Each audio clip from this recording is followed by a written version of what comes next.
Another team that there's a bit of a gap with, Ole Miss. We're going to talk keys to the game, give you our predictions for Saturday coming up next here on Locked On Sooners.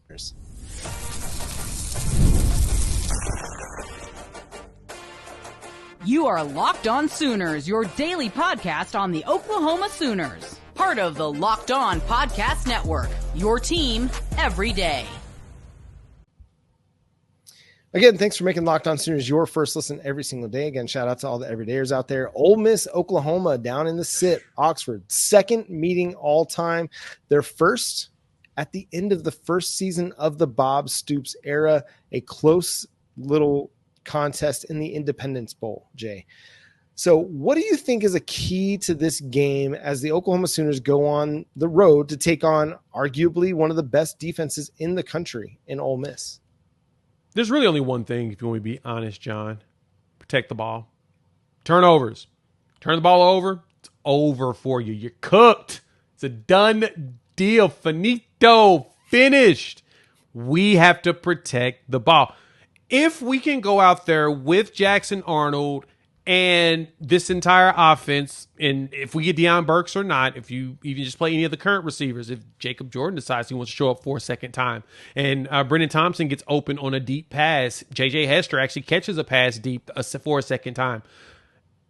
If they go out there and play and they don't turn the ball over, guess what? We have a really good shot of being competitive in this game, especially with Ole Miss losing some of their key players to, potentially to injury. We just got to show up. If we show up, we'll have a chance to do it. We just can't give them the ball. Then our defense needs to start taking the ball away. They're susceptible to turnovers.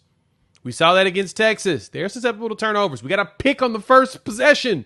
And it was looking like that first quarter was like, 3 Oklahoma, and then went all the way down. So to me, your key thing is turnovers. And I think turnovers is what's going to determine everything, because technically, turnovers is the reason why we lost South Carolina. If you take away those turnovers, it's 14-9.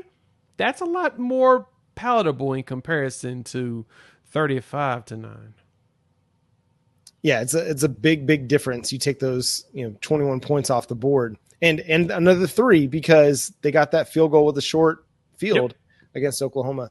Yeah, Jackson Arnold has to be really good in this game. Yep. I know you don't want to put it all on the quarterback's shoulders, but he has to be good. Part of that is protecting the football, but he's going to have to hit some plays. For Oklahoma to be able to keep this thing close, the offense is going to have to come through. Ole Miss, the best rush defense in the country right now, allowing just 66 yards per game, 2 yards per carry. And again, they hadn't played a whole bunch of everybody, but they held LSU to 84 yards rushing on 24 attempts. They did give up 337 yards passing to Garrett Nussmeier. I'm not saying Jackson Arnold's going to go out there and throw for 300 yards all of a sudden, but if you have a path to victory or even a path to keeping it close, Jackson Arnold has to be good. And you can't have a 3 turnover day. You can't have even a 50% completion day like you did against South Carolina. You've got to find a way to get efficient offensively and make some plays in the passing game, because I don't think the run game is going to be able to have as much success as it has had the last couple of weeks. I think it'll get stifled a little bit. And so it's going to be a little bit more on your quarterback's shoulders. Defensively, what does Oklahoma have to do? Not only get turnovers, but keep Jackson Dart in a blender. Look, Lenore Sellers, one of the better scramblers out there in the SEC. And I mean, Nico Yamaliava can as well.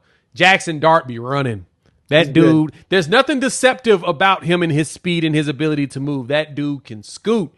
Like, take Dylan Gabriel, but add like a better 40 time. Yeah. Dude can run. He's good at scrambling. He makes good choices. Right. He makes good choices on that. So for Oklahoma, the key thing is don't let Jackson Dart run all over you. Don't let him scramble out of the pressure. Make sure you're filling those gaps. I mean, take a little bit from the book of PK over there at Texas. Have a kind of spy there that finds the hole that would be the best place to run. Feel that bad boy and start running through him at him.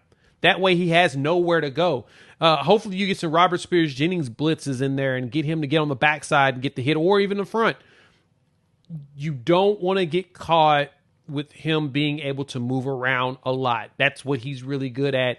Keep the pressure on him. We saw that we're up there in some pressure stats. Keep the pressure on him, and I think you'll have a good game.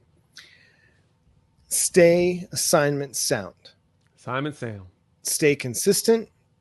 Stay assignment sound. Keep that same intensity you had against South Carolina when the game was just away from you, away from the team. There was no chance that you were going to have a very hard time coming back in that game. So stay assignment sound. Keep your keys. Yep. Understand what you're supposed to do on the read option because they're going to try and hit you with that between Jackson Dart and Henry Parrish. And don't bite on every misdirection because they're going to try and use misdirection to get you out of position, to get you over pursuing. And they just simply have to tackle. When they tackle well as a team, they're really, really hard to score on. It's when they lose their senses in tackling and they over pursue and they get undisciplined.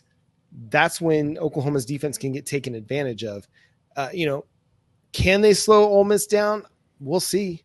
I mean, this is going to be a tough test. Ole Miss has played 3 SEC games. They're 1-2 in SEC play. Otherwise, the only teams that they've beaten are Furman, Middle Tennessee State, Wake Forest, Georgia Southern. They were 4-0 in those games and scoring a boatload of points. But against Kentucky, they only scored 17. Against South Carolina, they scored 27 in a 27-3 win. And then against LSU, they only scored 26. Now, I say only. We'd kill for 26 points in a game. But they're not lighting up the scoreboard like the early season results would have you believe. So Oklahoma, just go play defense like you know how to play. Stay assignment sound. And hope that the offense can score a little bit. Jay, do you have a prediction for this game? Yeah, I've gone back and forth. I'm saying 20-17 Ole Miss. I think that we keep the game very, very close, and we start to see progress on offense, and that's the thing that matters to me. If we see progress, I'm happy.